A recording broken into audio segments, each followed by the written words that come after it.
आज का हमारा टॉपिक है प्रोडक्शन मेथड। मतलब जो प्रोडक्शन हो रहा है किसी प्रोडक्ट का, उसके कितने मेथड होते हैं, उसके कितने टाइप्स में, उससे कितनी तरह से हम प्रोडक्ट को बनाया जा सकता है, मैन्युफैक्चर किया जा सकता है, उनके बारे में जानेंगे। उनके कुछ पार्ट्स होते हैं जिनमें से कुछ पार्ट्स को आज हम कवर करेंगे। पहला है यूनिट और जॉब प्रोडक्शन। मतलब यूनिट और जॉब प्रोडक्शन मीन्स किसी प्रोडक्ट का यूनिट बेस, मतलब एक प्रोडक्ट का प्रोडक्शन किए जाए, ऐसे प्रोडक्शन को यूनिट बेस प्रोडक्शन कहते हैं। डिफिनीशन से समझ लेंगे। Where items are made individually and each items is finished before the next one is started. मतलब जहाँ पर बहुत ही कम प्रोडक्ट का मैन्युफैक्चरिंग हो रहा हो, या बहुत ही कम, या फिर एक ही प्रोडक्ट का मैन्युफैक्चरिंग हो रहा हो, ऐसे प्रोडक्शन को कहेंगे यूनिट और जॉब प्रोडक्शन। इसमें हर प्रोडक्शन अपने पहले प्रोडक्शन से अलग होता है। मतलब हर प्रोडक्ट की मैन्युफैक्चरिंग अलग अलग होती है। मतलब पहला जो प्रोजेक्ट होगा, जैसे पहला जो प्रोजेक्ट होगा वो अपने नेक्स्ट प्रोजेक्ट से अलग होगा। इसमें कुछ एलिमेंट्स, इसमें कुछ की फैक्टर्स उनको देख लेते हैं। नंबर एक, जैसा एवरी प्रोडक्ट्स और प्रोजेक्ट्स आर डिफरेंट। मतलब हर एक प्रोजेक्ट या फिर प्रोडक्ट जो मैन्युफैक्चर होना है या फिर मैन्युफैक्चर हो रहा है वो अलग अलग होगा। Required highly skilled of experts. इसमें हाईली स्किल्ड एक्सपर्ट्स की ज़रूरत होगी। मतलब जैसे कोई प्रोडक्ट बनाना होगा तो उसमें कई ऑपरेशंस होने हैं, जिसे ऑपरेट करेगा बहुत ही हाईली स्किल्ड होगा जो ऑपरेटर, जिसके पास बहुत ही नॉलेज होगा, कई ऑपरेशंस, कई मेथड्स के नॉलेज होंगे, वही उसी का इसमें रिक्वायर्ड रहेगा इस मैन्युफैक्चरिंग ऑपरेशन में। तो इसमें हाईली रिक्वायर्ड होते हैं skill experts. Required special operations machines. मतलब किसी भी प्रोडक्ट, इसमें बहुत ही कम मैन्युफैक्चरिंग मशीन्स होती हैं, मतलब बहुत ही कम, मतलब एक या फिर दो मैन्युफैक्चरिंग मशीन्स होंगी जिन पर सारे काम होने हैं। उन पर मिलिंग, ड्रिलिंग, रीमिंग सभी काम होते हैं। इसलिए ऐसी मशीन होनी चाहिए जो बहुत से काम को हैंडल कर सके, इसलिए इसमें रिक्वायर्ड होता है स्पेशल ऑपरेशन मशीन्स।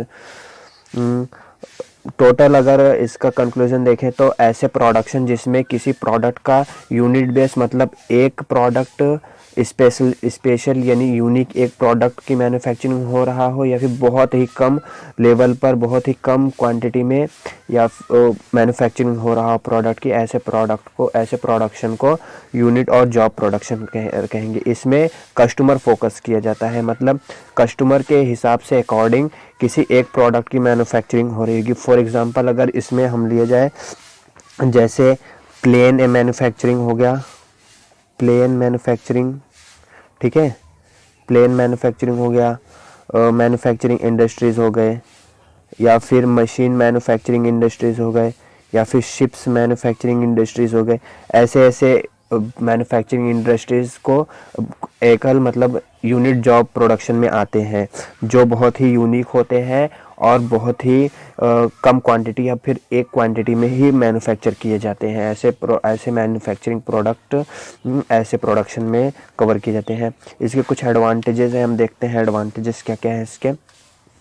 जैसे कि इसके एडवांटेजेस हैं हाई इन प्रोडक्ट क्वालिटी। मतलब कि जब प्रोडक्ट की क्वांटिटी कम होगी, बहुत ही कम प्रोडक्ट बनाए जाएंगे, तो उसमें बहुत ही ध्यान देना पड़ेगा उस प्रोडक्ट की एक एक स्टेप्स को, इसलिए उसके प्रोडक्ट की जो क्वालिटी होगी वो हाई होगी। मतलब जो प्रोडक्ट बनेगा वो ग्राहक जो इसको यूज़ करेगा, उसकी क्वालिटी, उसका परफॉर्मेंस बहुत ही अच्छा होगा, उसमें फेलियर के चांसेस कम होंगे।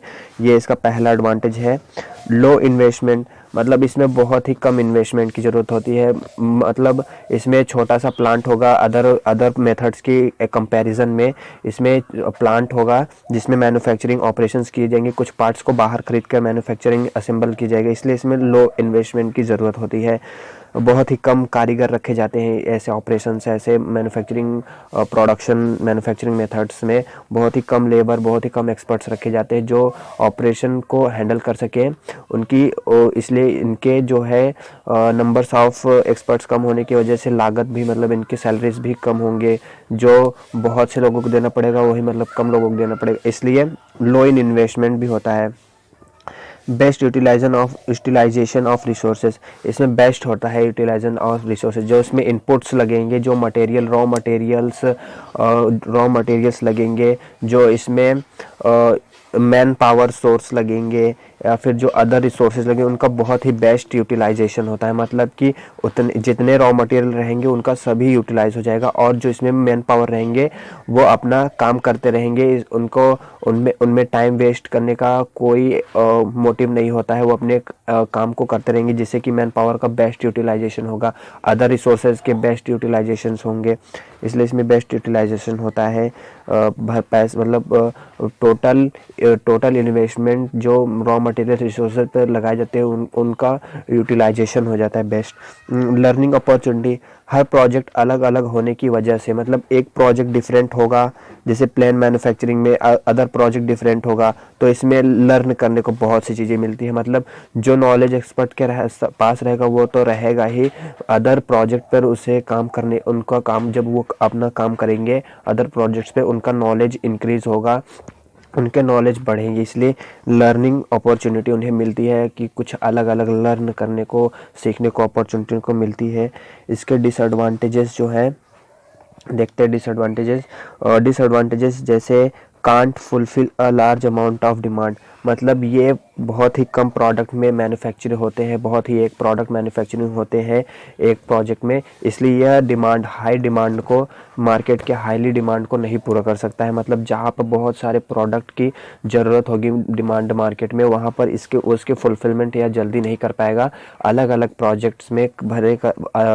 प्रोजेक्ट में भले ही कर ले, लेकिन एक साथ में यह लार्ज अमाउंट को फुलफिल नहीं कर पाएगा अदर मेथड्स के कंपैरिजन में। नॉट इकोनॉमिकल, मतलब ये इकोनॉमिकल नहीं होता है, मतलब यह जीडीपी को तुरंत सडन बढ़ाने के लिए इकोनॉमिकल नहीं होता। मतलब कि यह कस्टमर फोकस पे होता है, बहुत ही कस्टमर के अकॉर्डिंग बहुत ही कम प्रोडक्ट या फिर यूनिट प्रोडक्ट को मैन्युफैक्चर करके उसको सेटिस्फाई कर सकता है। बट जैसा कि इसमें highly amount of demand, market demand को नहीं पूरा कर सकता, उसी तरह ये इकोनॉमिकल नहीं होता, सडन किसी भी इकोनॉमी को नहीं बढ़ा सकता है इसमें। मतलब कि आउटपुट की क्वांटिटी कम होने की वजह से ये इकोनॉमिकल नहीं होता है। Production time can be longer, इसमें प्रोडक्शन टाइम लॉन्ग हो सकता है, मतलब प्रोडक्ट यूनिक होने की वजह से, कोई भी प्रोडक्ट, इसमें जो प्रोडक्ट बनते हैं वो यूनिक होते हैं, तो यूनिक होने की वजह से ये टाइम ले सकता है ज़्यादा।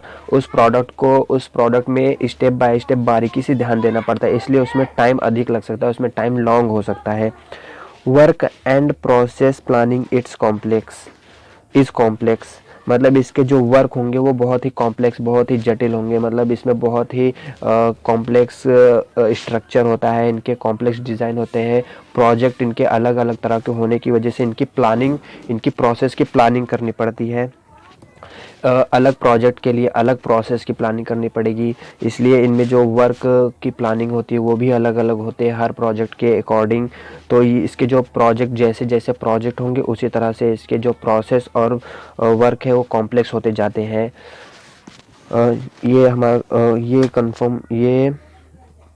ये कंप्लीट हुआ यूनिट प्रोडक्शन। नेक्स्ट हमारा बैच प्रोडक्शन क्या होता है? Batch production means same nature के प्रोडक्ट किसी ग्रुप में लार्ज अमाउंट पर बन रहे हों, नेक्स्ट बैच प्रोडक्शन मेथड है। बैच प्रोडक्शन मीन्स किसी भी प्रोडक्ट की बैच में मैन्युफैक्चरिंग हो रही हो, ऐसे प्रोडक्शन को बैच प्रोडक्शन मेथड कहेंगे। इसका डिफिनीशन में देखते हैं इजी में। Where groups of items are made together, मतलब ग्रुप्स ऑफ आइटम, मतलब ये ग्रुप्स में बनाए जा रहे हैं, जो आइटम्स, जो पीसेस, जो प्रोडक्ट ग्रुप में बनाए जाते हैं, टुगेदर एक साथ ग्रुप में बनाए जाते हैं, ऐसे प्रोडक्शन को बैच प्रोडक्शन कहते हैं। इनके प्रोडक्ट सेम होते हैं, जो एक ग्रुप में जो प्रोडक्ट मैन्युफैक्चर किए जाएंगे उनका जो नेचर होगा वो सेम होगा, मतलब उनके जो नेचर होंगे वो सेम होंगे, मतलब उनका जो क्वालिटी परफॉर्मेंस है, जो उनकी डिज़ाइन है, जो उनका शेप साइज है वो सेम होगा। जैसे किसी बुक की मैन्युफैक्चरिंग हो रही है, किसी ब्रांड ऑफ बुक्स की मैन्युफैक्चरिंग हो रही है, या फिर सब्जेक्ट ऑफ बुक्स की मैन्युफैक्चरिंग हो रही हो, ना प्रोडक्शन हो रहा है। जैसे केमिस्ट्री बुक्स की मैन्युफैक्चरिंग ले लीजिए, तो उस जो केमिस्ट्री बुक की मैन्युफैक्चरिंग हो रही होगी उस ग्रुप में सभी बुक्स जो होंगे केमिस्ट्री होंगे, उनके नेचर, उनके शेप साइज, उनकी जो स्पेसिफिकेशंस है, डायमेंशंस है, वो सभी डायमेंशन स्पेसिफिकेशन सेम होंगे। तो ऐसे मेथड को कहेंगे बैच प्रोडक्शन मेथड। इसके कुछ एलिमेंट्स देखते हैं, जैसे हाई इन्वेस्टमेंट रिक्वायर्ड। इसमें लार्ज अमाउंट में प्रोडक्ट बनते हैं, इसलिए इनमें जो होगा इन्वेस्टमेंट वो हाई होगा। जो इसके plant organized plant management investment होंगे वो सभी इन्वेस्टमेंट हाई होंगे। मतलब किसी भी प्लांट को इन प्रोडक्शन के लिए, किसी भी प्लांट को लगाने के लिए हाई इन्वेस्टमेंट की ज़रूरत होगी। बहुत लार्ज नंबर ऑफ मशीन्स की ज़रूरत होगी, लार्ज नंबर ऑफ एक्सपर्ट्स की ज़रूरत होगी।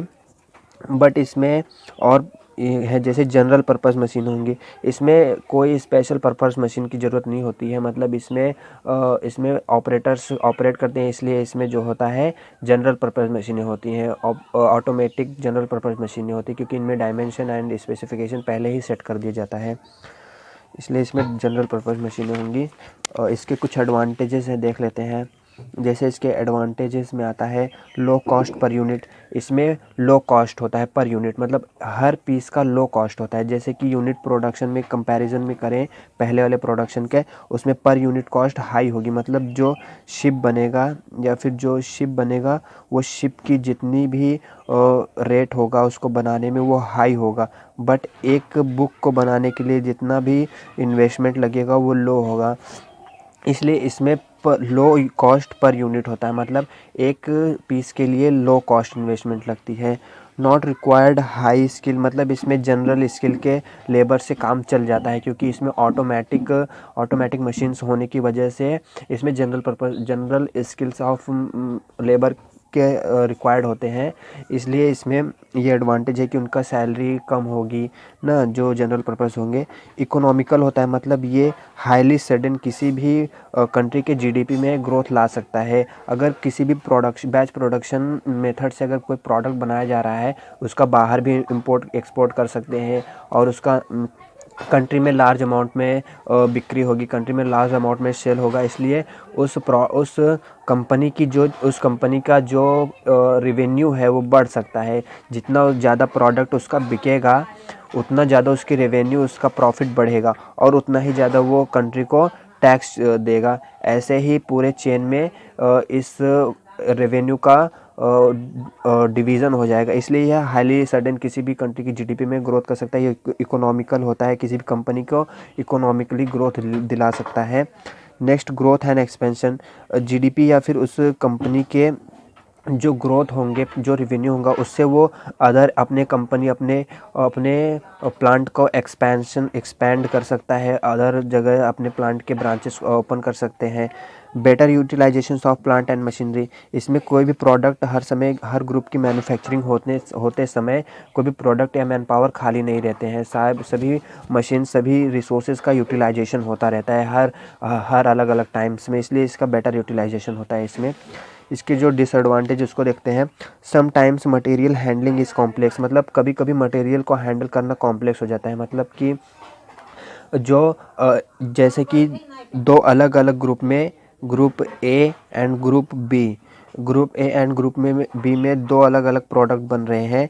इसलिए इस प्रोडक्ट के लिए जो मटेरियल लगेगा उनकी इन्वेंट्री अलग होगी, और इस ग्रुप के लिए जो मटेरियल होगा उनकी इन्वेंट्री अलग होगी। इसलिए जब इस प्रोडक्ट की मैन्युफैक्चरिंग होगी तब इस मटेरियल का इन्वेंट्री प्लान बनाना पड़ेगा, सेटअप प्लान बनाना पड़ेगा, मशीन सेटअप प्लान बनाना पड़ेगा, हैंडल करना पड़ेगा, उनके मटेरियल्स को हैंडल करना पड़ेगा। और जब इस ग्रुप के मटेरियल लगेंगे तो इनके अलग अलग प्रोडक्ट, अलग अलग रिसोर्सेज, अलग अलग रॉ मटेरियल्स को हैंडल करना पड़ेगा।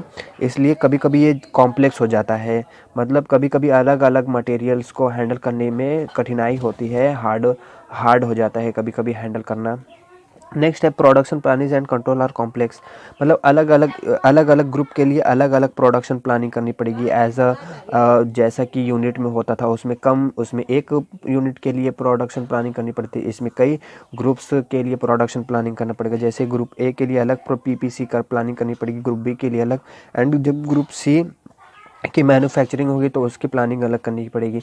फॉर एग्जांपल ले लेते हैं, जब बुक्स को मैन्युफैक्चर किया जाएगा तो उसकी प्लानिंग अलग करना पड़ेगा, उसके उसके पेजेस, उसके मशीनरीज, उसके लिए उसके उस हिसाब से लेबर्स को सेलेक्ट करना पड़ेगा। और जब किसी पेन की मैन्युफैक्चरिंग हो रही है तो उस हिसाब से उसके मटेरियल को मैन्युफैक्चर करने के लिए उसके पीपीसी, उसके प्रोसेस को प्लान करना होगा।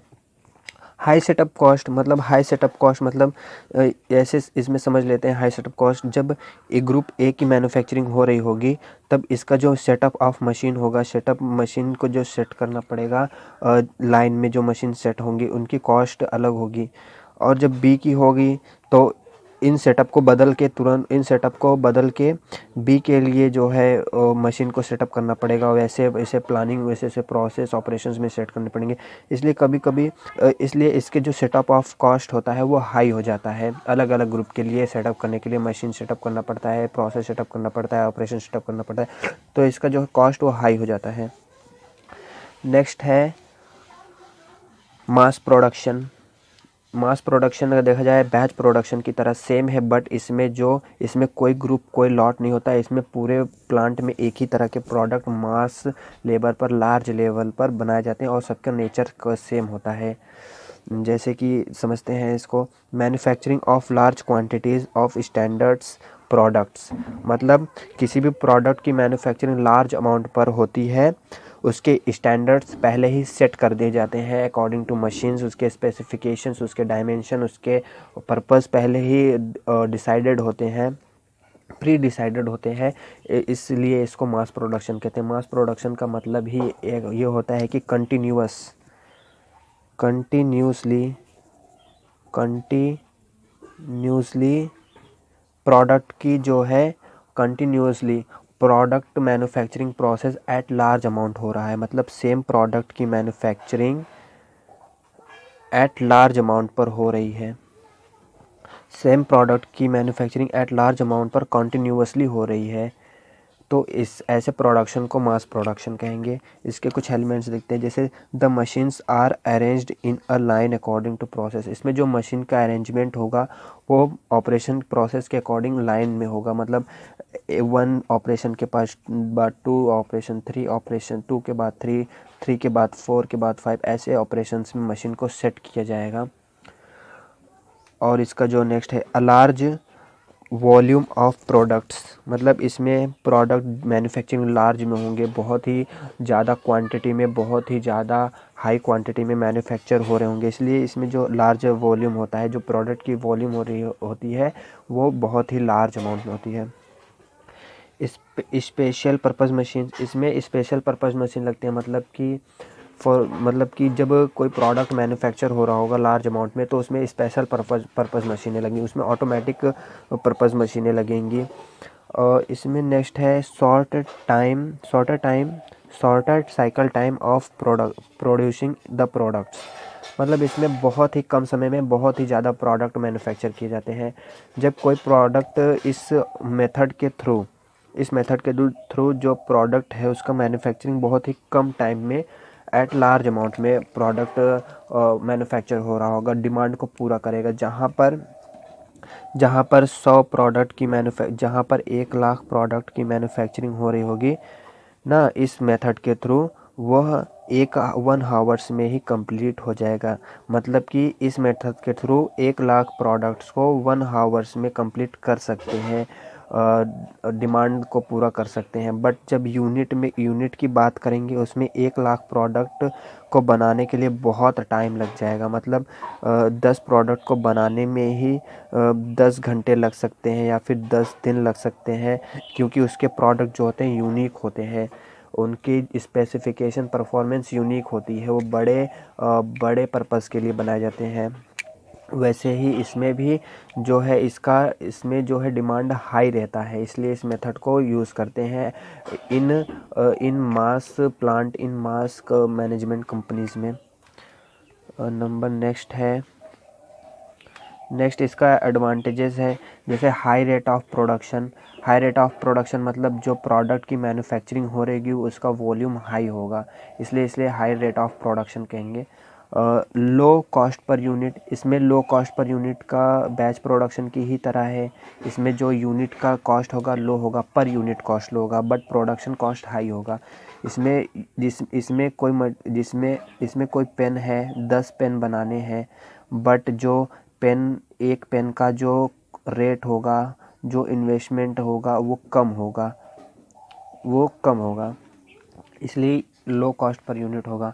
लेस स्किल, इसमें ऑटोमेटिक मशीन के होने की वजह से, स्पेशल पर्पस मशीनों की होने की वजह से इसमें लेस स्किल की ज़रूरत होगी, but at a large amount. इसमें बहुत से एक्सपर्ट की ज़रूरत होगी जिनकी स्किल लेस होंगे, से काम चलाया जा सकता है। इसके नेक्स्ट में हम देखते हैं डिसएडवांटेजेस क्या क्या हैं इसके। डिसएडवांटेजेस में जैसे कि पहला है production process will disturb during breakdown of a machine. मतलब जब मशीन को एक लाइन, एक सीक्वेंस में सेट किया जाएगा, तो जब मशीन नंबर 3 का ब्रेकडाउन हो जाएगा किसी वर्किंग के दौरान, मशीन 3 ख़राब हो सकती है, उसके कुछ पार्ट्स, उसके वर्किंग कंडीशन ख़राब हो सकती है। तो जो इसमें ऑपरेशंस होंगे, जो मटेरियल ऑपरेट हो रहा होगा, मैन्युफैक्चर हो रहा होगा, वो यहाँ पर आकर के रुक जाएगा। इसलिए यहाँ पर रुकने की वजह से ये पूरा ऑपरेशन डिस्टर्ब हो जाएगा। इसमें और टाइम लग सकता है जब तक ये ठीक होने लगेगा, और इसकी मेंटेनेंस करनी पड़ती है अकॉर्डिंग टू मेंटेनेंस डिपार्टमेंट। तो जब मेंटेन होता होगा उस टाइम ये पूरा ऑपरेशन डिस्टर्ब हो सकता है। नेक्स्ट है, इसमें हाई इन्वेस्टमेंट की ज़रूरत होती है। इसका फर्स्ट ऑफ ऑल इन्वेस्टमेंट जो इसका सेटअप होगा वो हाई होगा। मतलब बहुत से मशीनरीज़ की ज़रूरत होगी जिसका इस इन्वेस्टमेंट हाई होगा। एक बड़ा प्लांट होना चाहिए, मास प्लांट होना चाहिए, जिसका लैंड यानी ज़मीन जो है वो मास लेवल पर होना चाहिए, बहुत ही बड़ा होना चाहिए, उसका सेक्टर बहुत बड़े होना चाहिए, उसका मैनेजमेंट डिपार्टमेंट बड़ा होना चाहिए ना। तो इन सब के लिए जो इन्वेस्टमेंट लगेगा वो हाई होगा, इसलिए इसमें हाई इन्वेस्टमेंट की ज़रूरत होती है। हाई प्लांट मेंटेनेंस कॉस्ट, मतलब जो प्लांट लगेगा उसको टाइम पे मेंटेन करना पड़ता है एट अ शेड्यूल टाइम। मतलब जो प्लांट का मेंटेनेंस होगा, उस प्लांट के वर्क इन्वायरमेंट का मेंटेन करना पड़ेगा, कहीं कोई ख़राबी नहीं जिसकी वजह से कोई एक्सीडेंट ना हो जाए। वर्क इन्वायरमेंट की प्लानिंग और मेंटेनेंस करना पड़ेगा। उसके सभी मशीन्स के टाइम टू टाइम मेंटेन करना पड़ेगा, या तो उन मशीनों का मेंटेन वीकली हो, या फिर उन मशीनों का मेंटेनेंस मंथली हो, या फिर उन मशीनों का मेंटेनेंस ईयरली हो। मतलब कि इनका जो मेंटेनेंस शेड्यूल होगा वो continuous at a schedule time होना चाहिए। ऐसा नहीं है कि कभी वीकली कर लिए तो कभी मंथली कर लिए, ऐसा नहीं। अगर कोई भी प्रोडक्शन प्लानिंग हो रही है, मेंटेनेंस प्लानिंग हो रही है, तो उसका एक शेड्यूल होना चाहिए। अगर उसका वीकली मेंटेनेंस होना है तो हर 7वें दिन उसका मेंटेनेंस होना चाहिए। अगर उसका मंथली मेंटेनेंस होना है तो उसका हर 30 डेज़ उसका प्लानिंग, उसका मेंटेनेंस होते रहना चाहिए, तब वो वर्किंग कंडीशन उसकी सही होगी। इसलिए इसका जो प्लांट, इसका मेंटेनेंस होगा वो बहुत ही हाई होता है। मतलब जो प्लांट होगा उसका साइज़ बड़ा होगा, प्लांट साइज़ बिग होने की वजह से उसके मेंटेनेंस भी बड़े होंगे। मतलब उसमें हर सेक्टर को मेंटेन करना पड़ेगा, इसलिए उसका जो मेंटेनेंस कॉस्ट होता है वो हाई होता है। आज का हमारा ये वीडियो कंप्लीट हुआ। अब नेक्स्ट वीडियो में हम नेक्स्ट टॉपिक पर बात करेंगे, नेक्स्ट प्रोडक्शन मेथड पर बात करेंगे, और उनका कंपैरिजन, उनका डिफरेंस समझेंगे क्या क्या होते हैं। Thank you for watching.